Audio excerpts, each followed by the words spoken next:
Паводле аўтараў расследавання, у падпарадкаванні кіраўніцтва справамі прэзідэнта больш за 70 арганізацыяў з гадавым абарачэннем больш як $1 мільярд і каля 30 тысячаў працаўнікоў. Сфера дзейнасці ахоплівае самыя розныя кірункі – ад сельскай гаспадаркі і лясной гаспадаркі да турызму, гандлю, будаўніцтва і здабычы карысных выкапняў. План простой. Ты сначала создаешь для этого отдельный орган, а потом он о тебе заботится. Но окей, ты еще перед этим передаешь этому органу немножко недвижимости, чтобы ему было проще о тебе заботиться. Но заботиться о самом бедном из лукашенок непросто, поэтому ты передаешь туда еще немного недвижимости. Асобны блок прысвечаны онлайн-казино «Белбет», якое фармальна лічыцца латарэяй, але фактычна працуе як казино і прыносіць асноўны прыбытак у гэтай сферы. Доступ да гульні адкрываецца за один клік, без праверкі дакументаў, што паводле аўтараў стварае рызыкі для непаўналетніх карыстальнікаў. Короче, никто его не регулирует, деньги вам никто не вернет, а петиция, которую вы подписали... Моя главная обязанность – защитить страну. У расследаванні таксама аналізуецца кадравая сістэма КСП. Кіраўнікі і топ-менеджеры гэтай структуры неаднаразова траплялі ў крымінальныя справы, аднак часта вярталіся на пасады пасля памілавання. И если ты хорошо слушаешься, можешь, например, получить путевку в санаторий. По этой путевке можно недорого отдохнуть, если придешь в субботу постоять с флажком. Не промахнись и не опозорься. Сумленныя людзі робяць выснову. Кіраўніцтва справамі прэзідэнта стала фактычна дзяржавай у дзяржаве, якая працуе непразрыста і не падлягае рэальнай справаздачнасці. Пры гэтым канцэнтрацыя фінансавых і матэрыяльных рэсурсаў у адной структуры дазваляе ёй уплываць практычна на ўсе сферы жыцця краіны. У меня кроме Беларуси ничего нет. Уласна, абмяркуем гэтую тэму з кіраўніцай ініцыятывы «Сумленныя людзі» Алены Жываглот, якая далучаецца да нашага эфіру. Вітаем вас. Добрый вечер. Вітаем. У сваім расследаванні вы называеце ўпраўленне справамі прэзідэнта дзяржавай у дзяржаве, і сапраўды больш за 70 арганізацыяў у структуры знаходзяцца. Як пры гэтым атрымліваецца мець такую аўтаномію, пазбегаць усёй гэтай справаздачнасці, укрываць, я так разумею, прыбыткі і не падлягаць розным справаздачам фінансовым? І, па-першае, трошкі скарэктую, бо мы НДА, мы не расследавальнікі, і хацела падзякаваць і Белсату, і Еўрараду, і Беларускаму расследавацкаму цэнтру, і кіберпартызанам, і шмат каму, хто рабіў гэтае расследаванне. Мы таксама рабілі, і назіранні нашы таксама ёсць у аснове гэтага відэа, але шмат працы было зроблена да нас, а мы зрабілі ўжо такі медыапрадукт, такі грамадзянская адукацыя, такая баланс з забаўляльным кантэнтам. Адказваючы, бо гэта важна, так, каб падзякаваць. Адказваючы на ваше пытанне, як атрымліваецца, падаецца, што вельмі проста, калі ўсё ў краіне кантралюецца адной персонай, Лукашэнкам, і ён стварае гэтую структуру толькі дзеля сваіх інтарэсаў, і ён манапалізуе, монополія на шмат чаго, і на табак, і на алкаголь, і нават застройшчык ёсць у іх свой, які рэпартуе пра тое, колькі квадратных кіламетраў здано будынкаў. То бок гэта манаполія і шмат такіх правалочак, калі, напрыклад, мы расказвалі пра кейс з апіролем.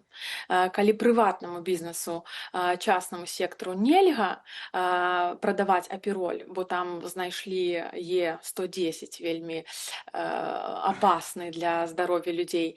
А при этом, когда это производит государственное предприятие, контролируется государством, то здесь все окей. Вот. И наша задача была показать такие нестыковки, когда государство монополизует сектор один за другим, и еще более того, это все сходится под зонтиком вот такого управления делами президента. Ну и схему про коррупцию вы осветили немножко в своем кусочке. Вот. Натуральна, на вашым YouTube-канале, канешне ж, ёсць змест. І я першае, з чаго пачала прагляд, гэта, натуральна, са зместу. Што мяне больш за ўсё зацікавіла і захацелася адразу паглядзець, як яно будзе расказана, гэта пра казіно для дзяцей. І, магчыма, для гледачоў гэта таксама, бо гаворка ідзе пра дзяцей, пра уразлівую частку грамадства. Тым не менш, мы маем тут і заробак Лукашэнкі як рыэлтара, і заробак на паляванні, і заробак на алкаголі. Вось з гэтых усіх пазіцый, якія ёсць, што вас больш за ўсё зацікавіла і здзівіла, магчыма?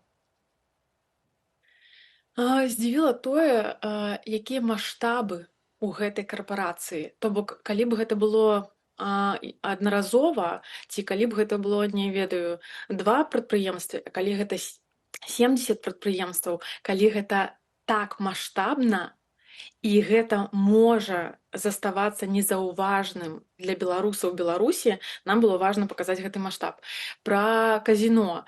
Мы называем гэта казіно, да? То бок гэта сапраўды казіно, і нам было важна патлумачыць гэты жах, каб бацькі таксама разумелі, што іх дзеці папросту ўцягнуты ў казіно і на іх зарабляюць грошы.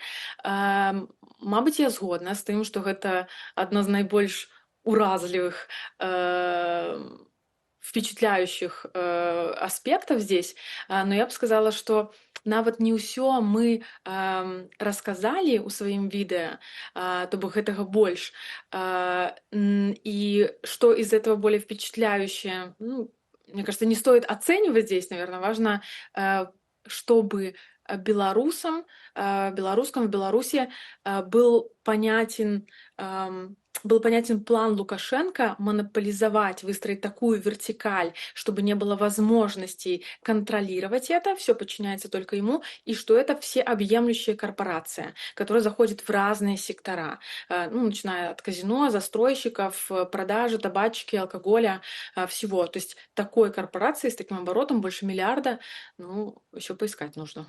Якую ролю ў гэтай карпорацыі гуляюць былыя чыноўнікі, ці часта іх перасоўваюць з дзяржаўнай службы на ўласнае кіраванне вось такімі фірмамі ў складзе ўпраўлення справамі прэзідэнта, і хто гэтыя людзі найчасцей?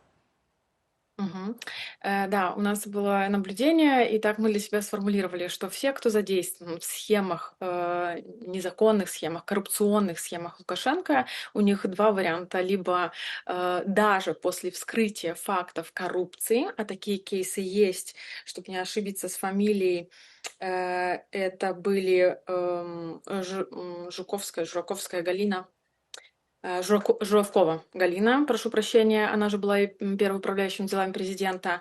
Это кейс, когда и Виталий Дрожжа был тоже. Это кейсы, это случаи, когда против них были возбуждены и уголовные дела, им дали даже сроки наказания, но это не помешало потом их вернуть на управляющие позиции. О чем это говорит? Что те, которые, ну и понятно, Шейман, который сейчас управляет, да, у которого богатый список обвинений. О чем это говорит? Ну, во-первых, о коррупционных схемах, раз, а второе, о том, что даже если система правосудия, которая подчиняется тоже Лукашенко, вынуждена уличить госслужащих в коррупции, то потом Лукашенко совершенно не переживает, чтобы вернуть этих людей как наиболее лояльных ему, на которых можно положиться в своих преступных схемах, вернуть их в ряд государственных служащих. Ну вот таких 3 персоны, про которых мы рассказываем, на которых были уголовные дела, и на их родственников были уголовные дела за особо крупный размер взяток, и тем не менее они вернулись в госструктуры.